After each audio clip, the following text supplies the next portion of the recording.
ಪಸರಿಪ ಕನ್ನಡ ಕೋರ್ವನೇ ಸತ್ಕವಿ ಪಂಪನಾವಗಂ. ಎಲ್ರಿಗೂ ನಮಸ್ಕಾರ. ಹಿಂದಿನ ವ್ಯಾಖ್ಯಾನದಲ್ಲಿ ನಾನು ಮಹಾಬಲರಾಜನ ಪೂರ್ವಜ ಅರವಿಂದ ಮಹಾರಾಜ ಎನ್ನುವ ಖೇಚರ ಹೇಗೆ ಎಲ್ಲ ಐಹಿಕ ಭೋಗಗಳಲ್ಲಿಯೇ ಮುಳುಗಿದ್ದು ನರಕಗಾಮಿಯಾಗಿದ್ದ. ಆಯುಷ್ಯದ ಕೊನೆಯಲ್ಲಿ ಅವನ ಮೈಯೆಲ್ಲ ಉರಿ ಹತ್ತುಕೊಂಡು ಏನು ಮಾಡಿದರೂ ಕೂಡ ಅದನ್ನು ತಣಿಸ್ಲಿಕ್ಕೆ ಸಾಧ್ಯವಾಗದೇ ಇದ್ದಂಥ ಸ್ಥಿತಿ ಬಂದಿತ್ತು ಅನ್ನುವುದನ್ನು ಹೇಳಿದ್ದೆ. ಉರಿ ಅಳುರುವಂತೆ ಅತಿ ದಾಹ ಜ್ವರಂ ಅಳುರೆ ಪೊರಳ್ದು ನಾಡಯಂ ಕೊರಗಿದನಂ ಕೊರಗಿದನಂದ ಅರವಿಂದಂ ಕೊಳದಿಂದಂ ಕರಿಪತಿ ಕಿಳ್ತಕ್ಕೆ ಕೊರಗಿದ ಅರವಿಂದದ ಓಲ್. ಎಷ್ಟು ಉರಿ ಹತ್ತುಕೊಂಡಿತ್ತು, ಎಷ್ಟು ಒದ್ದಾಡ್ದ ಅಂದರೆ ಆನೆ ತಾವರೆ ಕೊಳದಿಂದ ತಾವರೆಯನ್ನು ಕಿತ್ತು ಹೊರಗಡೆ ಬಿಸಾಡಿದರೆ ಹೇಗೆ ಅದು ಬಾಡುತ್ತೋ ಆ ಥರ ಅವನು ಬಾಡಲಿಕ್ಕೆ ಶುರುವಾದ. ಅವಾಗ ಅವನು ಆ ಉರಿಯನ್ನ ಇಳಿಸೋದಕ್ಕೆ ಪರಿಜನರೆಲ್ಲ ಏನೇನೋ ಪ್ರಯತ್ನ ಪಡ್ತಾರೆ. ವಾರಿಜಂ ಮಳಯಜಂ ಅಮಳ ಸಮೀರಣ ಚಂದ್ರಾಂಶು ಚಂದ್ರಕಾಂತ ದ್ರವ ಕರ್ಪೂರ ಮೃಣಾಳಾದಿಗಳು ಬಾರಿಸಲಾರವೆದಲ್ ಅವನ ದಾಹಜ್ವರಮಂ. ವಾರಿಜ ಮಳಯಜಂ ಅಮಳಯ ಸಮೀರಣ ಚಂದ್ರಾಂಶು ಚಂದ್ರಕಾಂತ ದ್ರವ ಕರ್ಪೂರ ಮೃಣಾಳಾದಿಗಳು ಬಾರಿಸಲಾರವೆದಲ್ ಅವನ ದಾಹಜ್ವರಮಂ. ಅಂದ್ರೆ ಏನೇನೆಲ್ಲ ಕೊಟ್ಟು ಅವನ ಆ ಮೈಯ ಸುಡುವಿಕೆಯನ್ನ, ಬಿಸಿಯಾಗಿದ್ದಂಥ ಜ್ವರದ ತಾಪವನ್ನ ತಗ್ಗಿಸ್ಲಿಕ್ಕೆ ಪ್ರಯತ್ನಿಸಿತು. ಅಂದ್ರೆ ತಾವರೆ ದಂಟುಗಳನ್ನ ತಗೊಂಬಂದು ಅವನ ಮೈ ಮೇಲೆ ಹೊದಿಸಿದ್ರು. ತಾವರೆ ಎಸಳುಗಳನ್ನ, ತಾವರೆ ಇದರ ಮೇಲಿಂದ ನೀರಿನಲ್ಲಿ ತಾವರೆಯನ್ನದ್ದಿ ಅದರ ನೀರನ್ನ ಚಿಮುಕ್ಸಿದ್ರು. ಶ್ರೀಗಂಧವನ್ನ ಅವನ ಮೈಗೆಲ್ಲ ಸವರಿದ್ರು. ಆಮೇಲೆ ಮಲೆಯ ಮಾರುತ ಬೀಸುವ ಹಾಗೆ ಬೀಸುವಂತೆ ಮಾಡಿದ್ರು. ಅಂದ್ರೆ ಶ್ರೀಗಂಧದಿಂದ ಮಾಡಿದಂಥ ಎಲೆಗಳಿಂದ ಮಾಡಿದಂಥ ಬೀಸುಣಿಕೆಯಿಂದ ಬೀಸುವ ಹಾಗೆ ಮಾಡಿದ್ರು. ಆಮೇಲೆ ಚಂದ್ರಕಾಂತ ದ್ರವವನ್ನ ಅವನ ಮೈ ಮೇಲೆಲ್ಲ ಚಿಮುಕ್ಸಿದ್ರು.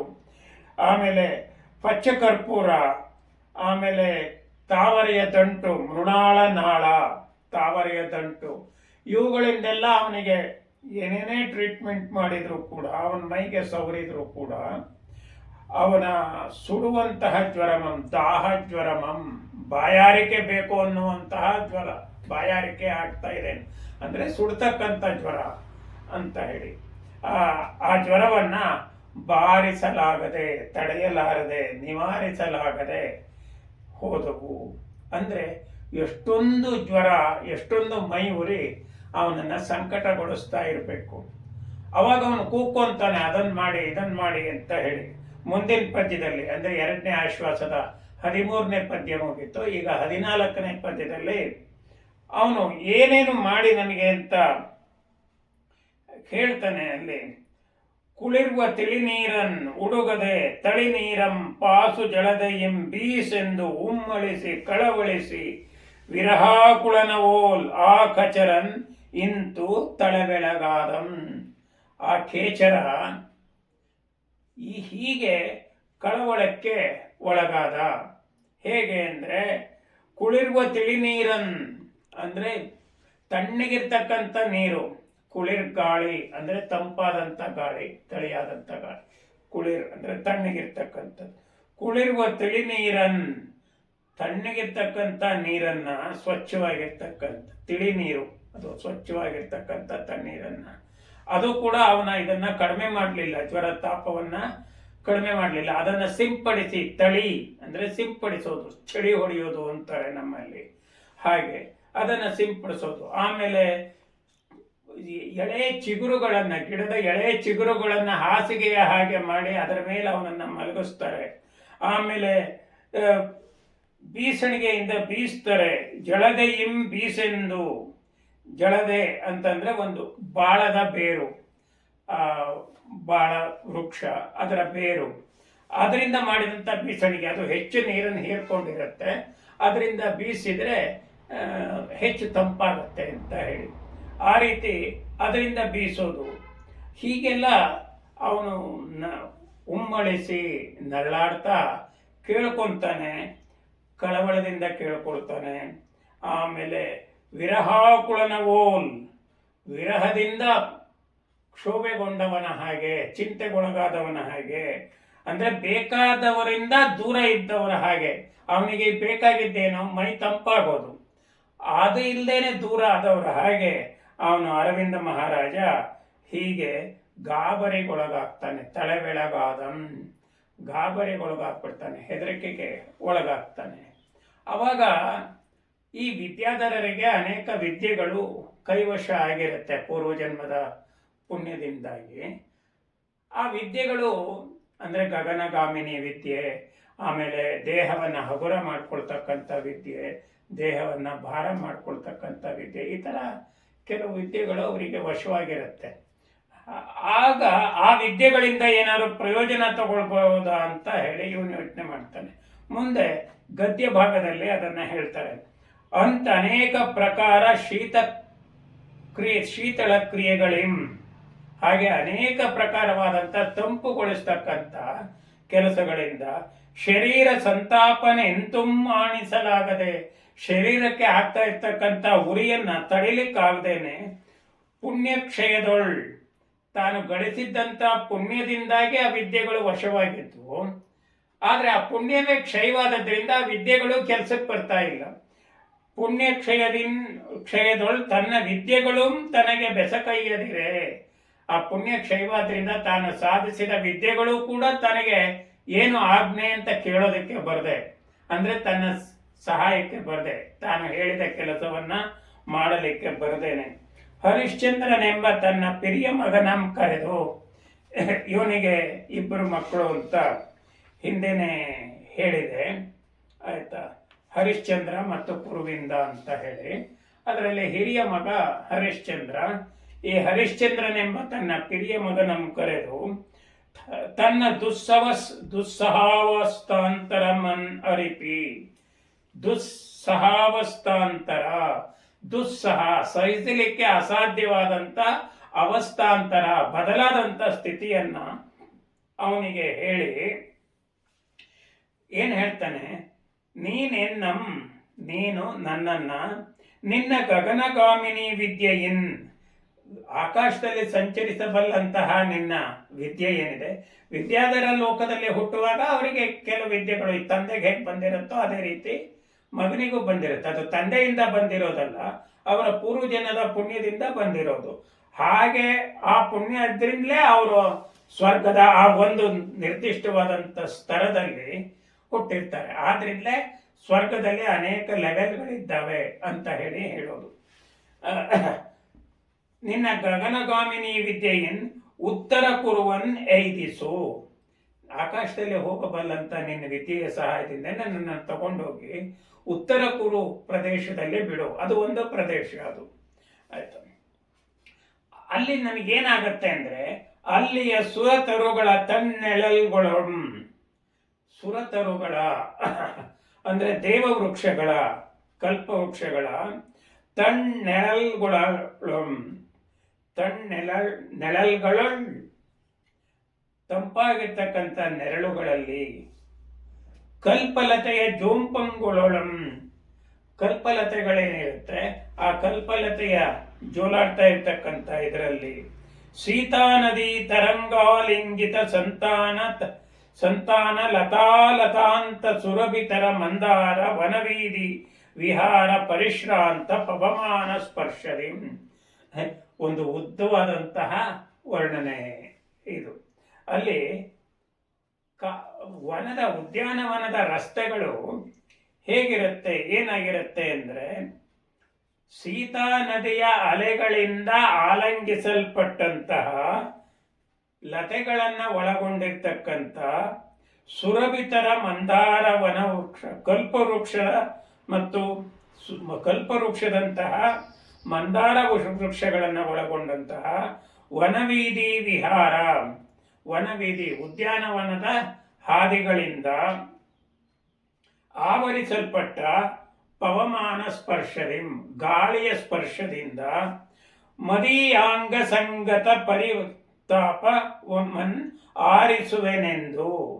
ನನ್ನ ಅಂಗಕ್ಕೆ ಏನು ಈ ಪರಿತಾಪ ಉಂಟಾಗ್ತಾ ಇದೆ ಇದನ್ನ ನಾನು ಆರಿಸ್ತೀನಿ ಅಂತ ಹೇಳಿ ನಿಜನಂದನಂಗೆ ಪೇಳ್ದೊಡೆ ತನ್ನ ಮಗನಿಗೆ ಹೇಳಿದ್ರೆ ಅವನೇನ್ ಮಾಡ್ತಾನೆ, ತನ್ನ ಪಯೋದರ ಪಥಗಾಮಿನಿ ವಿದ್ಯೆಯಂ, ಪಯೋದರ ಪಥಗಾಮಿನಿ ಅನ್ನುವ ಒಂದು ವಿದ್ಯೆ ಅಂದ್ರೆ ಆಕಾಶಗಂಗೆಯಲ್ಲಿ ಹೋಗ್ತಕ್ಕಂಥ ಒಂದು ವಿದ್ಯೆ, ಅಲ್ಲಿ ಆ ವಿದ್ಯೆಯನ್ನ ಕರೆದ್ಬಿಟ್ಟು ಹೇಳ್ತಾನೆ, ನೀನು ಈ ನನ್ನ ತಂದೆಯನ್ನ ಕರ್ಕೊಂಡೋಗಿ ಅಲ್ಲಿ ಬಿಡುವಂತ ಆ ವಿದ್ಯಾದೇವತೆಯನ್ನ ಹೇಳ್ತಾನೆ. ಆಗ ಬೆಸಸಿದೊಡೆ ಆಜ್ಞೆ ಮಾಡಿದೊಡೆ, ನರಕ ಗಮನಾಭಿಮುಖನಾಗಿದ್ದ ಅರವಿಂದಂಗೆ ಉಪಕಾರಂ ಗೈವುದು ಎನಗೆ ಅಶಕ್ಯಂ ಎನೆ.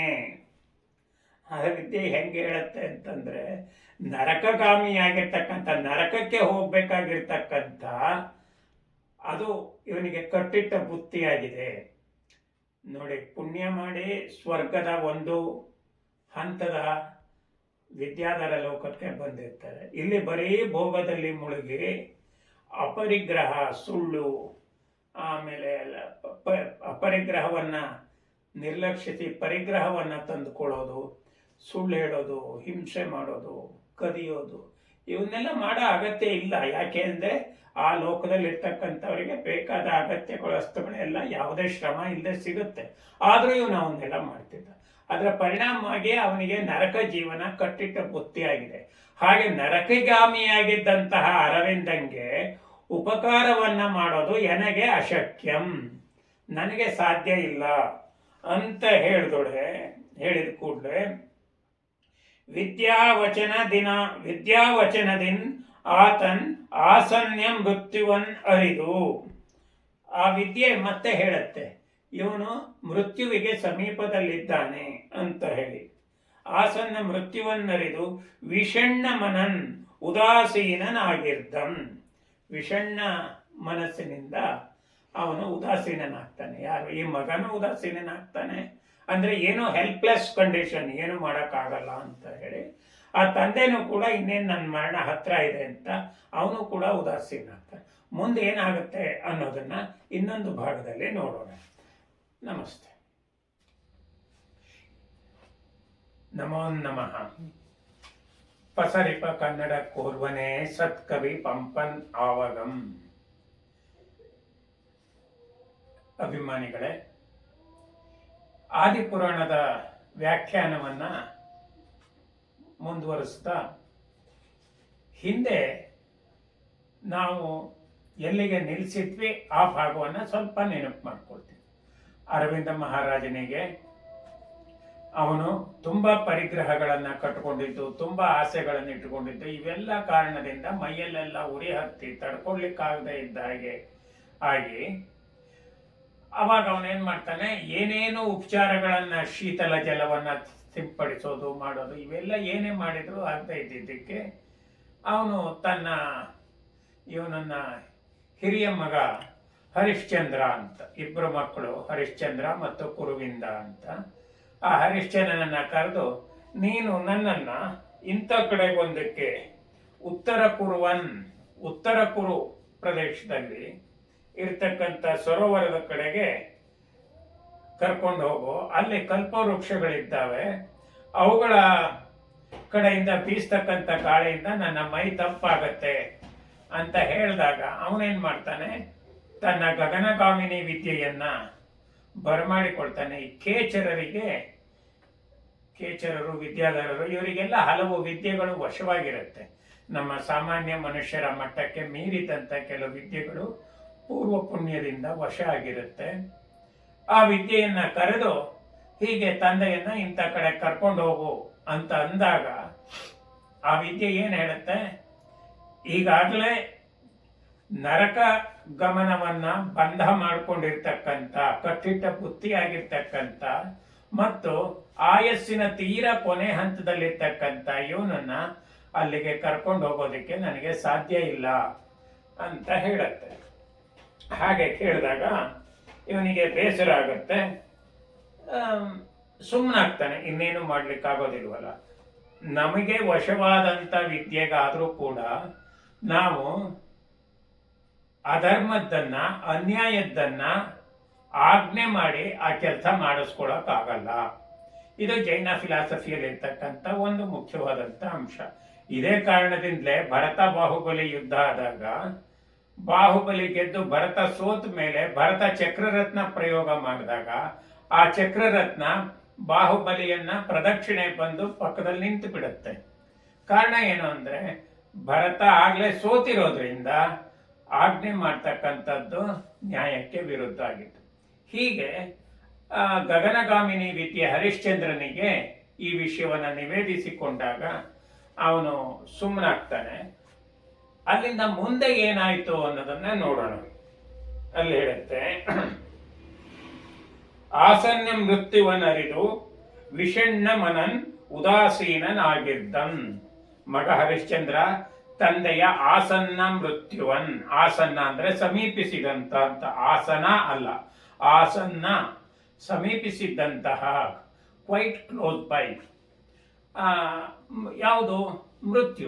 ಮೃತ್ಯುವಿಗೆ ಸಮೀಪಸ್ಥನಾಗಿದ್ದಂಥದ್ದ ವಿಷಯವನ್ನ ತಿಳ್ಕೊಂಡು ಅವನು ವಿಷಣ್ಣ ಮಾನಸನಾಗಿರ್ದಂ, ವಿಷಣ್ಣ ಮನನ್ ಉದಾಸೀನನ್ ಆಗಿರ್ದಂ. ಅವಾಗೇನಾಯ್ತು? ಇಲ್ಲೊಂದು ಇಂಟ್ರೆಸ್ಟಿಂಗ್ ಟರ್ನಿಂಗ್ ಬರುತ್ತೆ. ಅನ್ನೆಗಂ ಅಷ್ಟೊತ್ತಿಗೆ ಪರಸ್ಪರ ಕಲಹ ಕಲುಷಿತ ಗೃಹ ಕೋಕಿಳಂಗಳೊಳ್ ಒಂದೊಂದಂ ತಿನೆ. ಗೃಹ ಕೋಕಿಳ ಅಂದ್ರೆ ಹಲ್ಲಿ ಅಂತ, ಮನೆಯಲ್ಲಿರ್ತಕ್ಕಂಥ ಕೋಗಿಲೆ.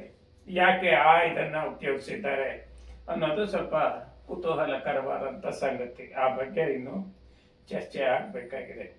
ಸೊ ಪರಸ್ಪರ ಜಗಳದಲ್ಲಿ ತೊಡಗಿದ್ದಂತಹ ಎರಡು ಹಲ್ಲಿಗಳು ಗೋಡೆ ಮೇಲಿದ್ದು ಒಂದು ಇನ್ನೊಂದನ್ನ ತಿನ್ಲಿಕ್ಕೆ ಹೋಗಿ ಅವುಗಳ ಮೈಯಿಂದ ಬಿದ್ದಂತ ರಕ್ತ ಇವನ್ ಮೈ ಮೇಲೆ ಬೀಳುತ್ತೆ, ಅರವಿಂದ ಮಹಾರಾಜನ ಮೈ ಮೇಲೆ ಬೀಳುತ್ತೆ. ಅವಾಗ ಅವನ ಉರಿಯುವ ಮೈಗೆ ಆ ರಕ್ತ ಬಿಂದುಗಳು ಸ್ವಲ್ಪ ತಂಪನ್ನ ಉಂಟು ಮಾಡುತ್ತೆ.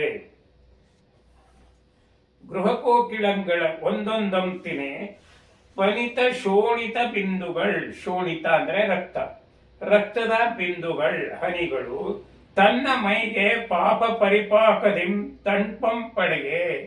ರಕ್ತದ ಬಿಂದು ಬಿದ್ರೆ ಏನಂತ ತಪ್ಪು ಅನ್ಸೋದಿಲ್ಲ, ಅನ್ನಿಸ್ಬಾರ್ದು.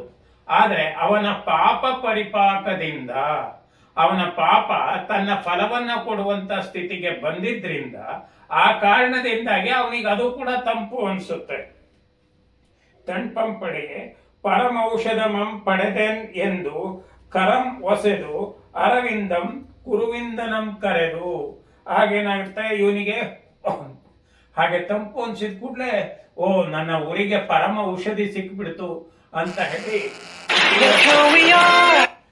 ಏನ್ ಮಾಡ್ತಾನೆ, ಹಾಗೆ ಒಳ್ಳೆ ಔಷಧಿ ಸಿಕ್ಬಿಡ್ತು ಅಂತ ಹೇಳಿ ತುಂಬಾ ಖುಷಿ ಪಟ್ಬಿಟ್ಟು ಏನ್ ಮಾಡ್ತಾನೆ, ಹೇಳಿ ಕಳಿಸಿ ತನ್ನ ಕಿರಿಯ ಮಗ ಕುರುವಿಂದನನ್ನ ಕರೆದು ಉತ್ಪನ್ನ ವಿಭಂಗ ಜ್ಞಾನದಿ ಮೃಗಗಳಿದ್ದೊಡೆ ಎನ್ ಅರಿದು ನಿಷ್ಕರುಣ ತವ ಅರುಣ ಜಳದೊಳ್ ಎನಗೆ ಲೀಲಾ ಸರೋವರಮಂ ನೀಡು ಅಲ್ಲದೆ ನೀಡಿಲ್ಲದೆ ಮಾಡೆಂದು ಹೇಳ್ದೊಡೆ.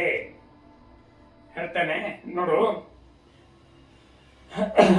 ನಿನ್ನ ವಿದ್ಯೆಯ ಬಲದಿಂದ ನೀನ್ ನನ್ನನ್ನ ಈ ಮೃಗಗಳಿರ್ತಕ್ಕಂಥ ಕಡೆಗೆ ಕರ್ಕೊಂಡು ಹೋಗ್ಬಿಟ್ಟು ಅದನ್ನ ವಿದ್ಯೆಯನ್ನ, ನಿನ್ನ ವಿಭಂಗ ಜ್ಞಾನ ಅಂತಕ್ಕಂಥದ್ದು ಒಂದು ಆತ್ಮಹಿತದ ಜ್ಞಾನ.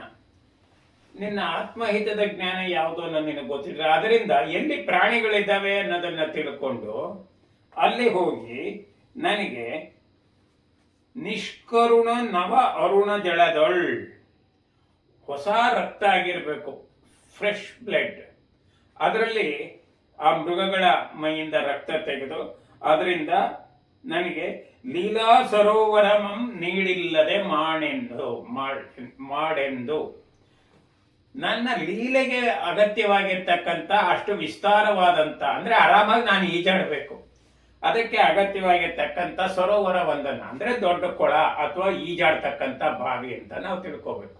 ಈಜಾಡ್ತಕ್ಕಂಥ ಬಾವಿ ಅಂತ ತಿಳ್ಕೊಳ್ಳೋದೇ ಒಂದು ರೀತಿಲಿ ಒಳ್ಳೆಯದು. ಯಾಕೆಂದರೆ ವಾಪಿ ಅನ್ನೋ ಶಬ್ದ ಅಲ್ಲಿ ಮುಂದೆ ಬರುತ್ತೆ. ಸೊ ಅದನ್ನು ಮಾಡಿಸು ಅಂತ ಹೇಳಿದ ಮೇಲೆ ಇವನೇನು ಮಾಡ್ತಾನೆ, ನೀವು ಮಾಡೆಂದು ಪೇಳ್ದೊಡಂ ಅವನ್ ಆ ನಿಸ್ತ್ರಿಂಶ ಕರ್ಮಕ್ಕೆ ಅಂದ್ರೆ ಕ್ರೂರವಾದಂಥ ಕಾರ್ಯ, ನಿಸ್ತ್ರಿಂಶ ಕರ್ಮ, ಕ್ರೂರವಾದಂಥ ಕಾರ್ಯಕ್ಕೆ ಕೊಕ್ಕರಿಸಿ ಅಂದ್ರೆ ಹೇಸಿಗೆ ಪಟ್ಟು ಪಾಪ ಬೀರು ಒಪ್ಪುದರಿಂ, ಅವನಿಗೆ ಪಾಪ ಮಾಡೋದು ಅಂದ್ರೆ ಹೆದರಿಕೆ, ಹಿಂಸೆ ಮಾಡೋದು, ಸುಳ್ಳು ಹೇಳೋದು, ಅನ್ಯಾಯ ಮಾಡೋದು ಅಂದ್ರೆ ಹೆದರಿಕೆ. ಅದರಿಂದ ತಂದೆಯ ತದು ಉಪರೋಧದಿಂ ಮನಮಲ್ಲದ ಮನದೊಳ್, ತಂದೆ ಮಾಡಿದಂತ ಆ ಬಲವಂತಕ್ಕೆ, ಉಪರೋಧದಿಂ ಆ ಬಲವಂತಕ್ಕೆ ಅವನೇನ್ ಮಾಡ್ತಾನೆ, ಮನಸ್ಸಿಲ್ಲದ ಮನಸ್ಸಿನಿಂದ ತದುದ್ದಿಷ್ಟ ಮೃಗವಾಸಮನ್ ಐದಿ, ಅಪೇಕ್ಷಿಸಿದಂತಹ ಅದು ಯಾವುದು ಗುರಿಯಾಗಿತ್ತೋ ಉದ್ದೇಶಿತವಾದಂತಹ ಮೃಗಗಳ ಇದ್ದಂಥ ಜಾಗವನ್ನ ಹೋಗಿ ಸೇರ್ತಾನೆ. ಅಲ್ಲಿ ಹೋಗಿ ನೋಡಿದ್ರೆ ಅಲ್ಲೊಬ್ರು ದಿವ್ಯ ಜ್ಞಾನಿಗಳಾಗಿರ್ತಕ್ಕಂಥ ಮುನಿಗಳೇ ಇರ್ತಾರೆ. ಅನ್ನೈದಿ ದಿವ್ಯ ಜ್ಞಾನಿಗಳನ್ ಅಲ್ಲಿದ್ದ ದಿವ್ಯ ಜ್ಞಾನಿಗಳಂ ಅಂತ ಅಡ್ಜಸ್ಟ್ ಮಾಡ್ಕೋಬೇಕು, ಅದನ್ನ ಸೇರಿಸ್ಕೋಬೇಕು, ಅನ್ವಯ ಮಾಡ್ಕೋಬೇಕು. ಅಲ್ಲಿದ್ದಂಥ ದಿವ್ಯ ಜ್ಞಾನಿಗಳನ್ನ ಕಂಡು ನಿವೇದಿತ ನಿಜ ಜನಕ ವೃತ್ತಾಂತಮನ್ ಅವರ ವಚನದಿನ್ ಆತ್ಮೀಯ ಪಿತೃ ಮರಣ ಮುಮನ್ ಆತನ ನರಕಗತಿ ಗಮನ ಮುಮನ್ ಅರಿದು, ಅಲ್ಲಿ ಹೋಗಿ ಅವ್ರ ಹತ್ರ ನಿವೇದಿತ ನಿಜ ಜನಕ ವೃತ್ತಾಂತಮನ್, ತನ್ನ ತಂದೆಯ ವೃತ್ತಾಂತವನ್ನ ಏನಾಗಿದೆ ಅನ್ನೋದನ್ನ ನಿವೇದಿಸಿಕೊಳ್ತಾನೆ. ಹಾಗೆ ನಿವೇದಿಸಿಕೊಂಡು ಆಗ ಇದು ಹೀಗಾಗಿದೆ, ಸಂದರ್ಭ ಹೇಗಿದೆ, ನಾನು ಏನ್ ಮಾಡ್ಲಿ ಅಂತ ಕೇಳ್ತಾನೆ.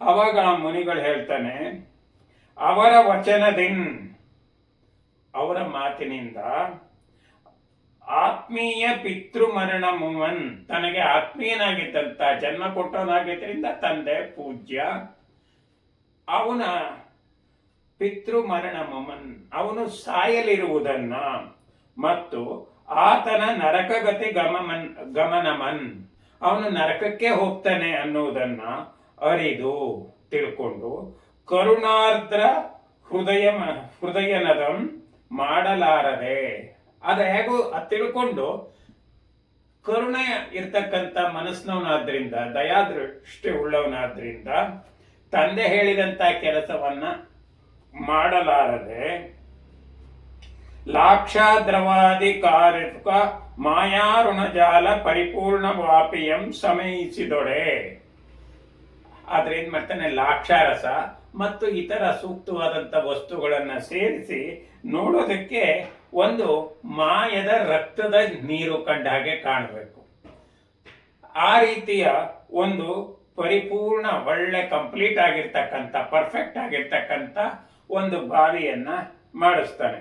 ಸಮಯಿಸಿದೊಡೆ, ಸಿದ್ಧಪಡಿಸಿದೊಡೆ, ಪ್ರಿಪೇರ್ ಮಾಡಿ ತಂದೆಯನ್ನ ಕರ್ಕೊಂಡ್ಬರ್ತಾನೆ ಅಲ್ಲಿಗೆ. ಅದಂ ಕಂಡು ರಾಗಿಸಿ, ಅದನ್ನ ನೋಡಿದ ಕೂಡಲೇ ಈ ಅರವಿಂದ ಮಹಾರಾಜನಿಗೆ ತುಂಬಾ ಪ್ರೀತಿ ಆಗ್ಬಿಡುತ್ತೆ. ಪೊಕ್ಕು ನೀಡುಂ ಓಲಾಡಿ, ಅದರೊಳಗೆ ಹೋಗ್ಬಿಡ್ತಾನೆ, ಆ ನೀರೊಳಗೆ ಹೋಗ್ಬಿಟ್ಟು ಒಳ್ಳೆ ಬಹಳ ಕಾಲ ಅದರಲ್ಲೇ ಆಟ ಆಡ್ತಾನೆ. ಆಟ ಆಡಿ ಖುಷಿ ಪಟ್ಟು ಒಂದ್ಸಲ ಆ ನೀರನ್ನ, ರಕ್ತ ಜಲವನ್ನ, ರಕ್ತದ ಹಾಗೆ ಕಾಣ್ತಾ ಇದ್ದಂತ ಜಲವನ್ನ ಬಾಯೊಳಗೆ ತಗೊಂಡು ಮುಕ್ಕಳಿಸಿದಾಗ ಅದು ನಿಜವಾದ ರಕ್ತ ಅಲ್ಲ ಅನ್ನೋದು ಗೊತ್ತಾಗ್ಬಿಡುತ್ತೆ.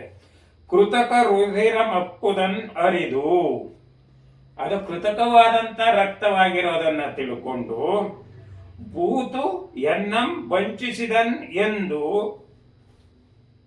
ಈ ಭೂತ ಇದನ್ನಲ್ಲ, ಈ ಪಿಶಾಚಿ, ಇವನು ನನ್ನನ್ನ ವಂಚಿಸಿದ ಅಂತ ಹೇಳಿ ತಿಳ್ಕೊಂಡು ನೆರೆಯದ ನರಕಾಯುಷ್ಯಮಂ ನೆರಪುವೆನ್ ಎಂಬಂತೆ, ನೆರೆಯದ ಇನ್ನು ಪೂರ್ಣವಾಗದೇ ಇರ್ತಕ್ಕಂಥ ನರಕದ ಆಯುಷ್ಯವನ್ನ ಈಗಲೇ ನಾನು ಪೂರ್ಣ ಮಾಡ್ಬಿಡ್ತೀನಿ ಅನ್ನುವ ಹಾಗೆ ಮುಳಿದು ಕೋಪಗೊಂಡು ಗೂರ್ಣಮಾನ ಲೋಹಿತ ಲೋಚನಂ, ಗೂರ್ಣಮಾನ ಒಳ್ಳೆ ಗರ್ಜಿಸ್ತಕ್ಕಂಥ ಮೊರೆಯತಕ್ಕಂಥ ಅಥವಾ ಗರ್ಜಿಸ್ತಕ್ಕಂಥ